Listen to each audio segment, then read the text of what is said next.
знамена калмыков имеют глубокие исторические корни и представляют собой важный аспект военной культуры и идентичности народа.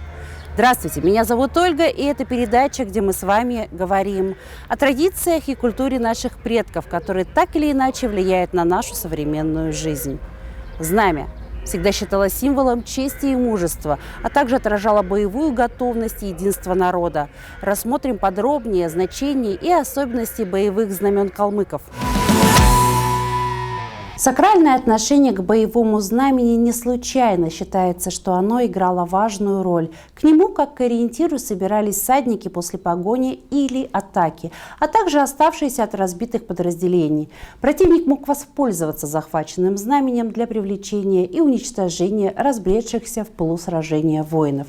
Захват знамени часто решал и исход боя. Некоторые виды знамен, которые встречались у калмыков, орнгн – треугольное полотно, закрепленное к Т-образному древку. Такое знамя символизировало полную победу над неприятелем. Маань – такое знамя встречалось только у айратов и калмыков. Название происходит от того, что на знаменах Маань были начертаны защитные буддийские мантры.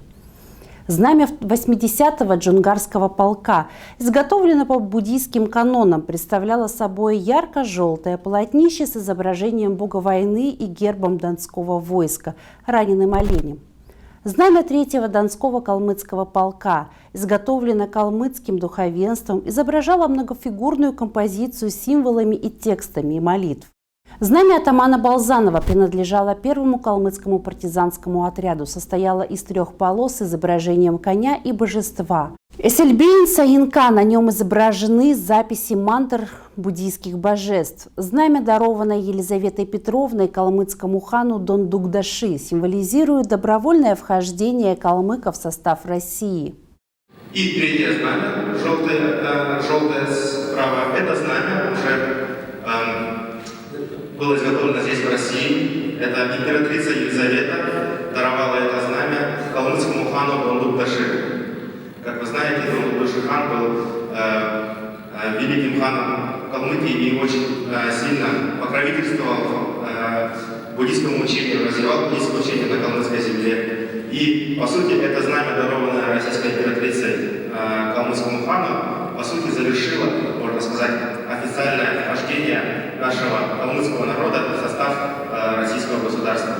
И мы стали уже, можно сказать, официально частью великой, могучей России.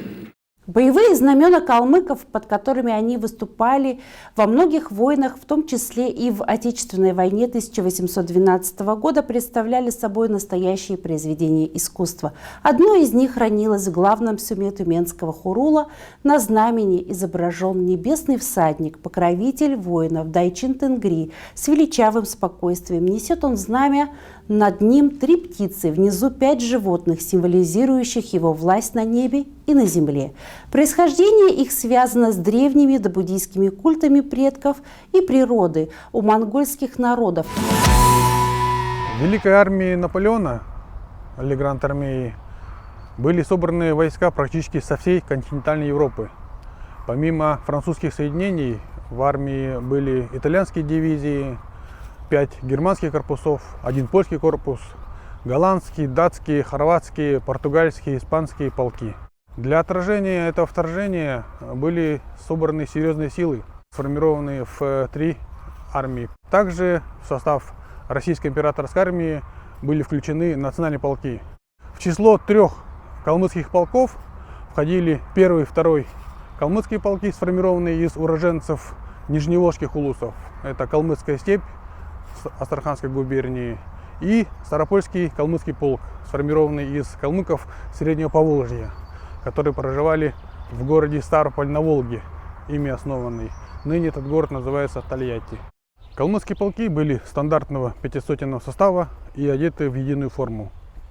Князь Багратион во время первого смотра дал указание всех одеть в однообразно, на что командиры 1-го и 2-го полков Джамбо-Таши, Тундутов и Серебряджаб-Тюмень отказались от бюджетного финансирования и за свой счет всех пошили в единую форму. Форма у всех была казачья, донского казачьего войска, темно-синие чекмени и темно-синие шаровары с красными лампасами. У воинов 1-2 калмыцкого полков были традиционные головные уборы хаджилга, четырехугольные желтого цвета, а воины Старопольского калмыцкого полка в качестве головных уборов носили бараньи шапки.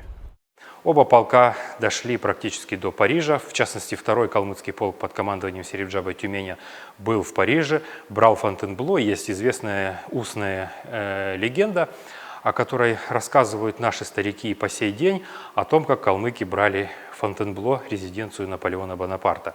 Они использовали военную тактику устрашения французов посредством того, что каждый воин, участвовавший в этой операции, переоделся, снял свой мундир, и они оделись в шкуры, перемазались кровью, взяли в руки ружья, сабли, вилы, сели на верблюдов, которых доселе французы не видели, и в таком жутком виде напали на эту резиденцию Бонапарта. Потрясенные увиденным, французы подумали, что это случился апокалипсис, и из холодной России сюда, в просвещенную Европу, пришли войска самого дьявола и капитулировали. Таким образом, калмыки взяли Фонтенбло. Вооружение воинов состояло из сабель, пик и карабинов. При перевооружении было принято решение отказаться от луков, поэтому основным вооружением воинов были карабины. Дополнительным вооружением были пики, соответственно, и сабли. По штату воины должны были иметь по 4 пистолета, но это уже было, скажем так, опциональная такая история. Что сделали айраты? Простейшее вроде решение, но оно гениальное в своей простоте. Они массово оснастили своих легких лучников еще и пиками. Тут айратская копейная, легкоконная копейная идея, она дала толчок к появлению последней разновидности европейской регулярной кавалерии, которая стала регулярной и копейной. Знаменитые уланы Речи Посполитой, как известно, скомплектованы на первоначальном этапе в основном из тех же самых липков, собственно, и стали последней копьеносной конницей в Европе. Уланы очень, вот весь 18 век и весь, скажем так, и начало 19 века, это вот постепенный рост значения улан. Это была одна из лучших и любимых категорий Наполеона Бонапарта, который максимально расширил копьеносцев в своих войсках. А 19 век, вот, вплоть до Первой мировой войны, это продолжение роста значения копьеносной кавалерии. И вплоть там, до 14 года, вот та же немецкая, германская, Второй рейх, да, кавалерия, она почти, едва ли не поголовно, конечно, да, но очень широко была оснащена копьями. И этот тренд запустили калмыки, айраты, да, если угодно. Это вклад айратов в мировое военное искусство. Надо сказать, что 3 полка участвовали под своими калмыцкими знаменами. Первый калмыцкий полк имел знамя Окунтингр, изображение было, это Шридеви на санскрите звучит, или Палден-Хамон на калмыцком, на тибетском языке. И вот под этим знаменем первый калмыцкий полк воевал с французами. Второй калмыцкий полк воевал под знаменем Дайчи-Тенгри. Это древний покровитель Джунгарского ханства, военный защитник айратов. И вот с этим знаменем калмыки были в Париже, квартировали несколько месяцев, а потом вернулись домой. Знамя было размещено в Хашутовском Хуруле и хранилось там практически до 20-х годов 20 века, и позже исчезло в горниле гражданской войны. Дайчин Тенгри – лик великого покровителя айратов, изображен на высшем боевом стяге Джунгарского ханства, а после и на военных знаменах калмыцких частей русской армии. Так, в технике вышивки гладью выполнено знамя 3-го Донского калмыцкого полка.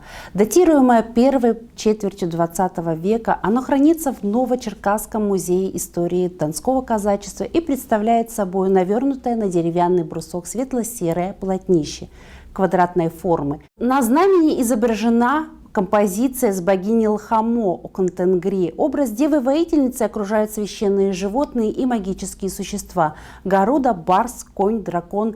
Изображения близки по стилю народной живописи и сопровождаются надписями на старокалмыцком «Тодобичик», разъясняющим композицию и сюжет и информирующим о воинском подразделении. С обратной стороны знамени герб войска Донского, изображающий раненого стрелой оленя.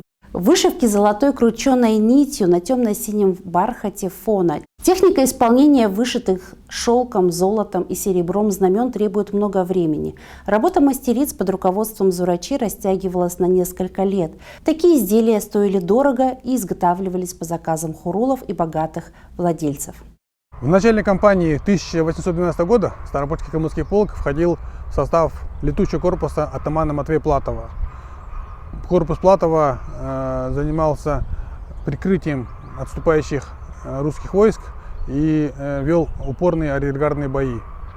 Корпус Платова в июне 1812 года принял участие в сражении под Миром. Это была первая победа российских войск над интервентами. Затем разгромил 29-ю Уланскую бригаду Казимежа Турно и 4-ю кавалерийскую дивизию Александра Рожнецкого. За эти бои командир полка был повышен в звании. Несколько зауряд офицеров, это бойцы, которые, не имея офицерских званий, занимали офицерские должности, были повышены до действительных офицерских званий. И большое количество солдат были удостоены знаком ордена Святого Георгия, так называемым Георгиевским крестом. Тем временем 1-й и 2-й калмыцкие полки сражались в составе 3-й армии генерала Александра Тормасова. 2-й калмыцкий полк принял участие в походе в Белоруссию против саксонского корпуса Ренье и австрийского корпуса Шварценберга. За отличие в сражениях командир 2-го калмыцкого полка Найон Сербиджаб-Тюмень был удостоен сабли с надписью «За храбрость». 4 солдата были удостоены Георгиевских крестов. После освобождения России все 3 калмыцких полка принимали участие в заграничном походе русской армии 1813-1814 годов. В составе различных армий принимали участие в партизанских рейдах, в генеральных баталиях, в блокаде и захвате крепостей и городов. 1-й калмыцкий полк с января 1813 года принимал участие в блокаде ключевой крепости Модлин, которая находилась на пересечении рек Висла и Нарев, недалеко от Варшавы. За отличие при блокаде этой крепости командир полка капитан Тондутов был удостоен золотой сабли за храбрость, а один из офицеров, основатель цаганурского рода Талтахан Манка Талтаев, был удостоен ордена Святой Анны 3-й степени. 4 урядника получили офицерские звания. Ставропольский калмыцкий полк в январе 1813 года принимал участие в осаде Данцига и блокаде городов Кюстрин и Глогау. В апреле 1813 года полк принимал участие в генеральных баталиях при Люцине и Бауцине. За отличие в сражениях командир полка был награжден орденом Владимира 4-й степени, 5 офицеров полка были награждены орденом Святой Анны 3-й степени, 29 нижних чинов получили знак отличия ордена Святого Георгия. 2-й калмыцкий полк в кампании 1813-1814 годов в составе корпуса графа Остенсакена принял участие во всех генеральных баталиях русской армии. В сражении под Джон-Виллем полк захватил артиллерийскую батарею. В сражении под Сезаном полк разгромил 2 эскадрона кирасиров, а в сражении под Муа был разгромлен эскадрон хваленных мамилюков императорской гвардии. За кампанию 2014 года офицеры полка были награждены 11 орденами Святой Анны 2-й и 3-й степени. Солдаты были награждены 14 знаками ордена Святого Георгия. И в завершении войны с Наполеоном 31 марта 1814 года калмыки вместе с другими подразделениями русской императорской армии под командованием императора Александра I приняли участие в триумфальном вхождении в капитулирующий Париж. Воины 2-го калмыцкого полка Сербиджаб-Тюменя входили под знаменем с изображением Дайчин-Тенгри, древнего покровителя воинов. И не случайно участник взятия Парижа, поэт Федор Глинка, в своем стихотворении «Ура» в 1854 году включил такие строки: «И год 12-й не сказки, и Запад видел не во сне, как 20 народов каски валялись в Бородине. И видел, как коня степного на сену пить водил калмык, и в тюлере у часового блестел на солнце русский штык». Башкирский современный исследователь в своей книге упоминает о более 12 эпизодах участия калмыцких конников в боевых операциях русской армии. Это очередное подтверждение значимости воинского умения и отваги калмыцких воинов. Когда брат по оружию в своем манускрипте уделяет внимание отваге маневренности и героизму калмыцкой конницы. На невысоких выносливых лошадях, с верой в Дхарму, но свято храня буддийские традиции предков, калмыцкие богатыри громили приходивших из-за Каспия и Черного моря персов и турок, тогда казавшихся остальным непобедимыми, а впоследствии гнали из России шведа и француза.